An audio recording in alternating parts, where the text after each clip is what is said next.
Hey, it's Kelly from paperbeadrollers.com, and today's video is going to be just a little bit different.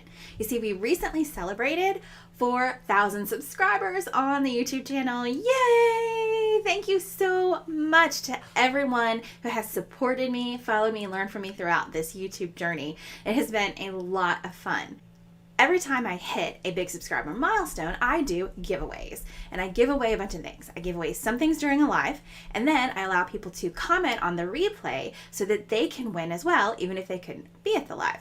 Well, one of my fans did something amazing this time. She decided she was going to ask me as many questions as she could.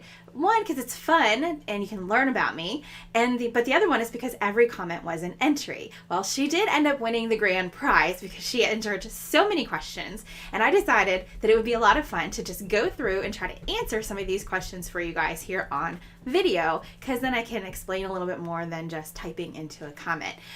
Karen is the one who did this. Karen, great idea. Thank you so much for doing this because it's going to be a lot of fun. She also got her daughter Autumn into the act, and that together they asked me a ton of questions. Some are about paper beads, some are about business and how to run business, and some are personal questions. So let's get started. One of the questions is, what prompted you to make your first paper bead? So I think it was about 2015. I was in this high-end boutique downtown in Raleigh, North Carolina, and I saw this beautiful necklace that was like $80, and it was made out of paper beads. Well, I did not have $80 to spend on a necklace as much as I would have loved to have it. So like any good crafter, I was like, I'm going to try to make that myself. So I went home and I looked up some tutorials on how to do paper beads, and I started rolling them on a toothpick, and then I was like, this toothpick's not good enough. And my husband's like, oh, I can make you a tool for that. So he did, and it worked out so well. I'm like, other people need this tool. And so we started selling our paper bead rollers online. And so that's kind of how I rolled my first paper bead. A long answer for that little question. Okay, question number 5 is, what part of the entire paper bead making process is your least favorite? So all of them can be aggravating at times. Manually cutting strips is probably my least favorite. Although if I have to glaze a ton of beads, I don't like glazing a lot of beads with my one-by-one method, brushing method that I do. Question number 8. What is your favorite type of material to make beads from? Well, they do call me the cardstock queen. Yeah, I like to use cardstock to make paper beads. I like the thickness of them. They make a nice chunky bead, which I like, and the variety of colors and patterns that are available. So that's my favorite. Let's see, there's some really good questions here. I'm not going to answer all of them. I'm going to pick out some good ones. So question number 10. What are your personal favorite colors for beads? Well, I will tell you what I gravitate to is turquoise. Like teal or turquoise with orange seems to be what I first grab for everything. And I have to stop and look back at what projects I've made recently and force myself to pick colors that are a variety. So teal and peach are my favorite colors. Question number 11. Are there particular colors of beads you think have a higher demand in the marketplace? That is a great question. I think that beads with interesting patterns probably have higher demand. I think the color is going to depend on what the fashion is for the season you're in. And if you look at the Pantone, every year the company Pantone, who does like all the color cards, and puts the numbers to the color cards, they choose a color of the year. So I think if you follow their advice, you're probably going to be pretty much on the mark. Question 13. You shared a link to the photo of your favorite creation, a necklace with a single large pendant bead with bead caps on it. Is that a strategic move to keep your labor costs low in creating the item? That is a great question because you watched my recent video that I did about how you price your item and costs of materials. And actually, the funny thing is this is my very favorite necklace that I've made, and I'm wearing it today because I wear it a lot. No, it really wasn't strategic in terms of the cost of the item. I really like long necklaces with one big chunky pendant. That's kind of a natural thing I've gravitated to even years before I started paper beads. So when I found these paper bead caps at a bead show, I instantly wanted to do some sort of big pendant. But I will tell you, these bead caps are super expensive. So I couldn't, I am selling these, you can get a few of these on the website. There's only a handful of them left. But if I were to add more to this necklace, the cost would go up exponentially. So very nice at applying what you're learning from my videos. Good job. Question number 14. What has been your personal experience of what you think sells the best? Earrings, bracelets, necklaces, coordinated sets. Coordinated sets sell the best. Something that has earrings and necklace sells better than anything else. Question number 15. This is a really good business question. Who have you decided is your target audience, and how did you come to that conclusion? So my target audience is the crafter who has probably been crafting a while, who has tried a lot of different things and has a ton of paper sitting around their house and doesn't know what to do with it. That is probably my ideal audience, because it's somebody who I can introduce paper beads to, and it's a new way for them to use up that stash of paper that they just don't want to use for scrapbooking or card making or whatever other craft they've been doing. So that's who I target, is people who already have kind of a crafty bent, who probably have most of the supplies to do this craft around their house already and can easily pick it up. Now, of course, my ongoing target customer, once I get somebody interested in rolling paper beads, is getting them to keep rolling it. And hopefully this becomes one of the main crafts that they do, and they absolutely love it, and we all grow this craft together. Question 16. If it's not too personal, I'd love to hear more about your family and their interests. So my husband is a health inspector during the day, but he has a huge hobby, which is drag racing cars. And you can find him on YouTube at Turbo John Racing. And I'll put the link in the description of this video. His channel is way bigger than mine. He does a great job filming and teaching people how to build their race cars and make their drag strip cars go really fast. So I help him a lot with his channel and his marketing, as well as my own stuff. Question 18. What other jobs and businesses have you had in the past? Well, I've done a ton of stuff. So I started out as a corporate trainer. I did that for about 20 years. It's a very good field to get into, by the way, if you're looking at fields to get into. It pays really well, and it's it's a desk job. And then in 2010, I had a stress heart attack and decided that I wasn't going to be doing that anymore, that I needed to have a little more control over my life. And I started a WordPress web design consultancy, which I had for about four-ish years or so. I just recently let my last client go because she sold her business and didn't need me anymore. So I did hang on to some clients all these years. But that was fun, but I got a little burnt out on it. Then I have a friend who's a blogger who wanted to start creating physical products. So we took her from zero on the physical product side up to huge amounts of money. She now has like a staff of 10, and it's amazing what she's created with her business. And then after that, I decided to focus on paperbeadrollers.com. But I also do consulting, and I create training for companies. I help companies with their marketing, and you can find out more information about that at kellyphillips.biz. Oh, I also teach a class at a local community college called How to Make Money When You Don't Have a Job, which is really fun and teaches you dozens of ways to start a business with zero money down. Question number 19. What is your favorite quote or Bible verse?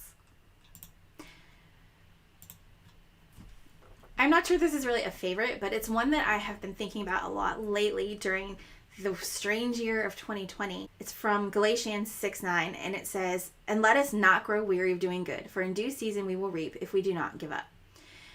I feel like kindness and doing good in the world is a huge thing, and it's been something that's largely been left in the dust in the last few years. So I do my best to bring kindness to the world and do good things for people as much as I can. It's hard in times like these when there is so much hate and vitriol being thrown around over politics and the pandemic and everything else. But if more and more of us can focus on just being kind and giving some grace to each other, even people we don't agree with, we're going to get through this together. And we're going to come out the other side a lot stronger for it.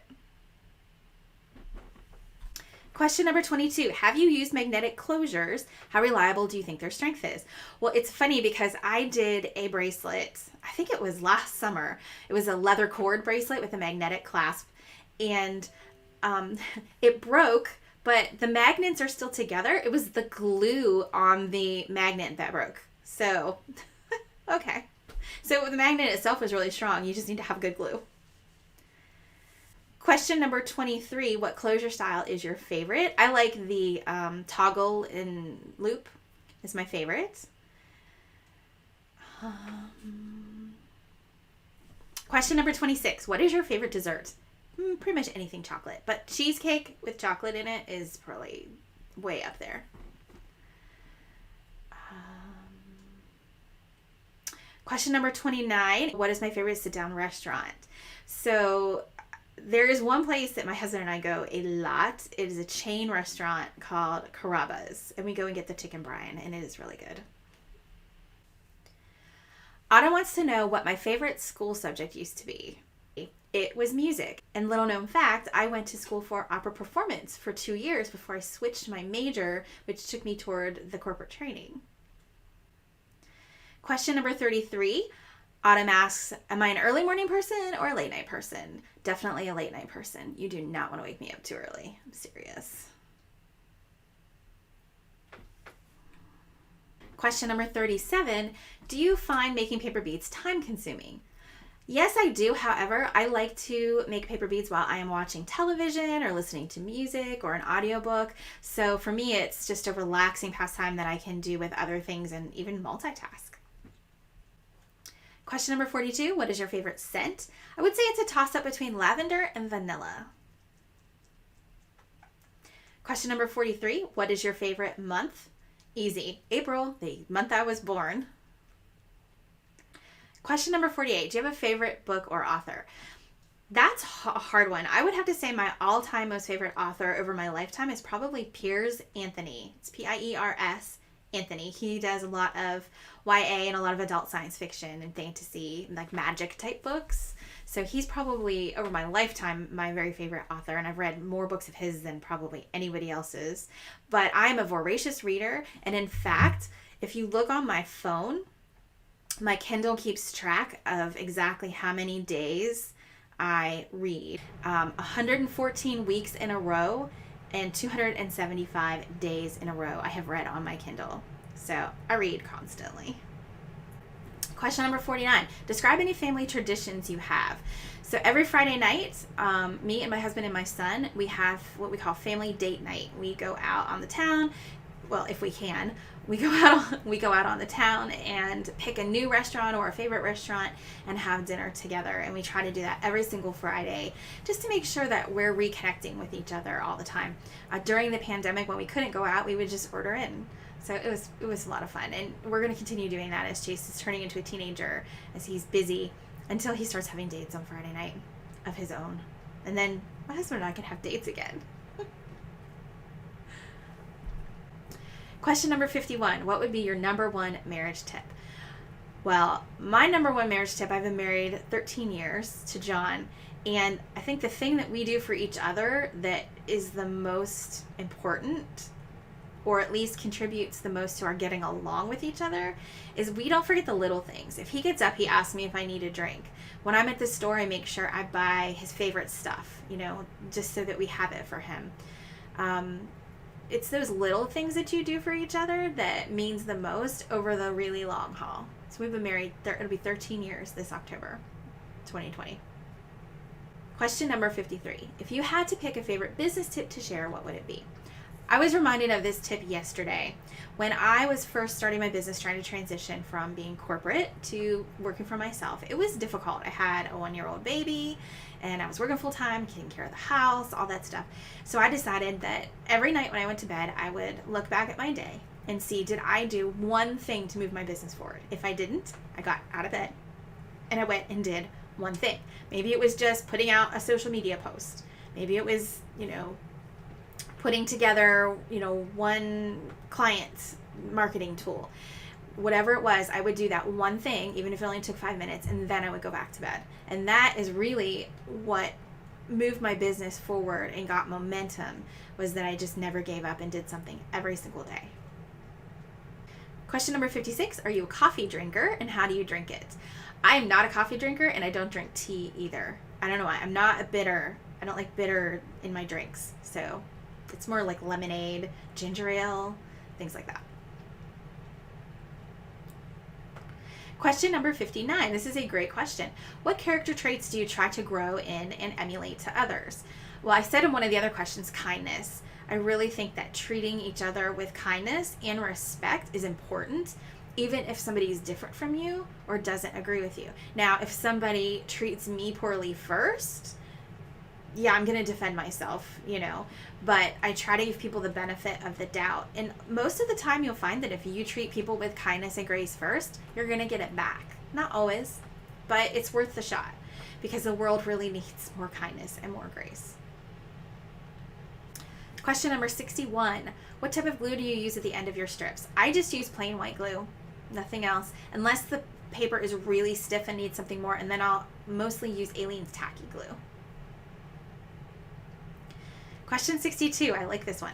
What is your number one tip for newbies just starting on their paper bead journey? Be patient with yourself. You are your own worst critic. There are people who come into the Paper Bead Fanatics group and are afraid to post their projects because they're not perfect. And they see all these talented people. But man, everybody starts somewhere. The first bead you rolled is amazing, and it's going to show the path of progress that you have from your first bead to your 100th bead. So don't be ashamed of it. Celebrate it. Don't be hard on yourself. This is a craft that's fun. So go for it. Just enjoy it. Question number 63. In hindsight, is there anything you wish you would have done differently regarding this current business?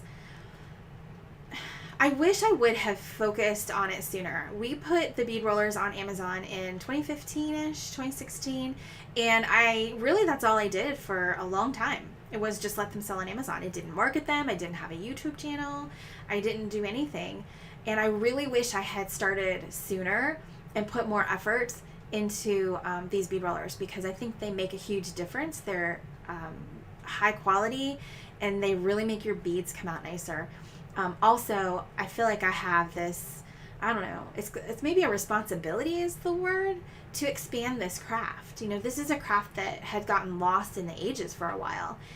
And in our world of needing things that are sustainable, things that you can create from, new sustainable products or recycled products, creating jewelry out of paper could be important as we move on down the road over the next few years. So I think it's an important craft niche to grow.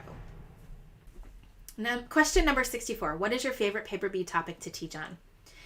When I'm teaching in person, the thing I love the most is taking something like a bow tie bead that has more than one prong and showing people how to roll it, because they're amazed at what comes out. And I love watching that amazement on people's faces. Question number 65. Can you give us any hints about what might be your next big business reveal? Well, I can't really give you any hints, but I will just say this, that I feel like part of my job is to just amaze and delight you and come up with new ways to expand paper bead rolling, new ways to do it, new shapes, things like that. And so I have a running list of any idea that comes across my head of things that I could do for you guys. Products I could put together, tutorials I could make, contests we could have, things like that. So I've got quite a few more things in the works. You just have to subscribe to the YouTube channel, join us in Paper Bead Fanatics on Facebook to find out what all of those wonderful surprises are. Well, this has been a lot of fun. Thank you so much to Autumn and Karen for posting all of these questions. It was a great strategy to win the contest on the 4,000K subscriber giveaway video. It worked for sure. And it was just a lot of fun for me to engage with you guys. So congratulations on winning. Congratulations to all 6 of the winners. So we gave away 6 prizes this time. And I guess subscribe, because when we hit another 1,000 subscribers, there'll be more giveaways. Thanks, guys. Happy rolling, and I'll see you again soon.